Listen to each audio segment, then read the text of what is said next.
Ukrainians are fighting for their homeland, for their sovereignty, for their freedom, for their children.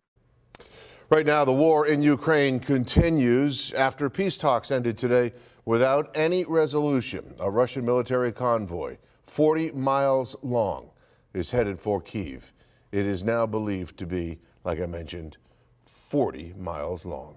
Good evening, everyone. I'm Scott Levin. And I'm Mary Alice Demler. We've been hearing from the Ukrainian community here in Western New York since Russia first invaded Ukraine 5 days ago. As Liz Lewin reports tonight, a local doctor is raising awareness as her family continues the fight for their lives and their freedom.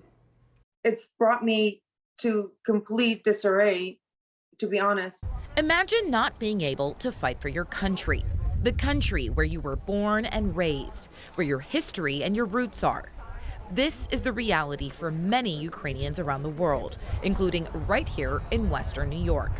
Dr. Maria Pedebri was born in Ukraine, but sought refuge in the United States with her parents and her younger brother back in 1991. She was only 14 years old at the time, leaving many family members behind. I went to high school and then I went to Canisius College. I went to medical school here and then residency here, and essentially stayed in Western New York the whole time. Maria is now a practicing anesthesiologist and lives here with her husband and their kids. But looking back on her childhood, life in Ukraine was a mixed bag of emotions. Many, she says, she feels more intensely now than ever before.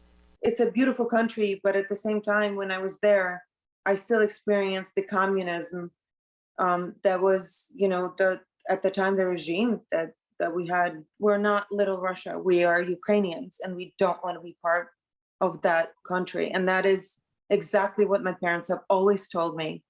And that is what most Ukrainians now want.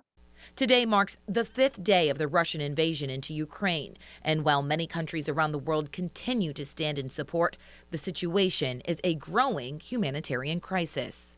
I have been in contact with my cousins in Ukraine.